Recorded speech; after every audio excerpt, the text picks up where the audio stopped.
ஒரு மனிதர் உலகத்தில் பெரிய தொழிலதிபர்களில் ஒருவராக இருந்தார். ஆனா அவருடைய வாழ்க்கை மிகவும் எளிமையானது.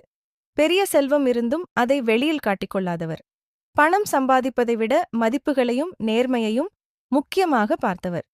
அந்த மனிதர்தான் ரத்தன் டாடா. அவருடைய வெற்றிக்கு காரணம் வியாபாரம் மட்டும் இல்லை, அவருடைய பணத்தை பார்க்கும் மனப்பாங்கு. அதுதான் அவரை மற்றவர்களிலிருந்து வேறுபடுத்தியது. ரத்தன் டாடாவின் குழந்தை பருவம் அதிக சுகமாக இல்லை. அவர் சிறியவனாக இருந்தபோது அவருடைய பெற்றோர் பிரிந்துவிட்டார்கள். அதனால் அவரை அவருடைய பாட்டி வளர்த்தார். பாட்டி அவருக்கு ஒரு முக்கியமான பாடம் கற்றுக் கொடுத்தாரு. வாழ்க்கையில் பணம் முக்கியம்தான், ஆனா நல்ல மனிதராக இருப்பது அதைவிட முக்கியம். இந்த ஒரு பாடம் ரத்தன் டாடாவின் வாழ்க்கை முழுவதையும் மாற்றியது. அவர் வளர வளர இந்த எண்ணம் அவருடைய மனதில் வேரூன்றியது. பணத்தை பற்றிய அவருடைய எண்ணம் பல தொழிலதிபர்கள் பணம் என்றால் லாபம் மட்டும் நினைப்பார்கள். எப்படி அதிகம் சம்பாதிப்பது என்பதே அவர்களின் முக்கிய கேள்வி. ஆனா ரத்தன் டாடா வேற மாதிரி நினைச்சார். அவர் எப்போதும் ஒரு கேள்வி கேட்டார்: இந்த தொழில் மக்களுக்கு என்ன பயன் தரும்? இந்த எண்ணம்தான் டாடா நிறுவனங்களை பல துறைகளில் வளரச் செய்தது.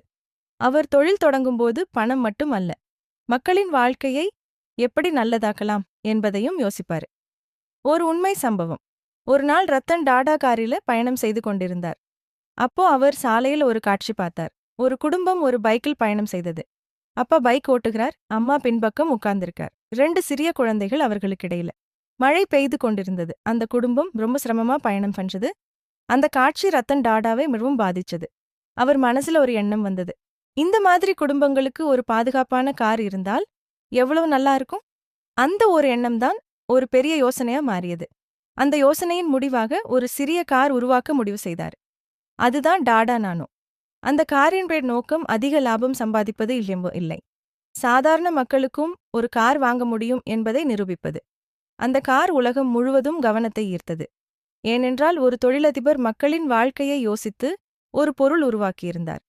ரத்தன் டாடா வாழ்க்கையில ஒரு முக்கியமான கொள்கை இருந்தது: சரி என்று தெரிந்த முடிவை எடு, எளிதான முடிவை அல்ல. பல சமயங்களில் அவர் பண இழப்பையும் சந்தித்தார். ஆனா தவறான வழியில் செல்லவில்லை, நேர்மையை விட்டுவிடவில்லை. இதனால்தான் அவர் பணக்காரராக மட்டுமல்ல, மக்களின் மனதில் மிகுந்த மரியாதையை பெற்றார். இந்த கதையில இருந்து நாம் ஒரு முக்கியமான விஷயம் கற்றுக்கொள்ளலாம். பணம் சம்பாதிப்பது மட்டும் வெற்றி அல்ல. உண்மையான வெற்றி என்பது நேர்மை, நீண்ட நாள் எண்ணம், மற்றவர்களுக்கு பயன் தரும் செயல்கள். இந்த மூன்றும் சேர்ந்தால்தான் ஒரு மனிதர் உண்மையான வெற்றியை அடைவார். பலர் வாழ்க்கையில பணம் கிடைத்தால்தான் வெற்றி என்று நினைக்கிறார்கள். ஆனா ரத்தன் டாடா காட்டிய உண்மை என்ன தெரியுமா? பணம் சம்பாதிப்பது முக்கியம், ஆனா மக்களின் மரியாதையை சம்பாதிப்பது அதைவிட பெரிய வெற்றி. பணம் மனிதரை பெரியவராக காட்டலாம், ஆனா மதிப்புகள்தான் அவரை உண்மையான தலைவராக மாற்றும். நினைவில் வையுங்கள், பணம் மட்டும் வாழ்க்கையை உயர்த்தாது. நல்ல மனப்பாங்கும் நல்ல மதிப்புகளும் சேர்ந்தால்தான் ஒரு மனிதர் உலகத்தில் நீண்ட நாள் நினைவில் நிற்பார். பணம் பற்றிய நல்ல மனப்பாங்கு மற்றும் ஊக்கமளிக்கும் வெற்றி கதைகள் பற்றி இன்னும் தெரிந்து கொள்ள இந்த சேனலை கண்டிப்பாக பின்தொடருங்கள். நன்றி.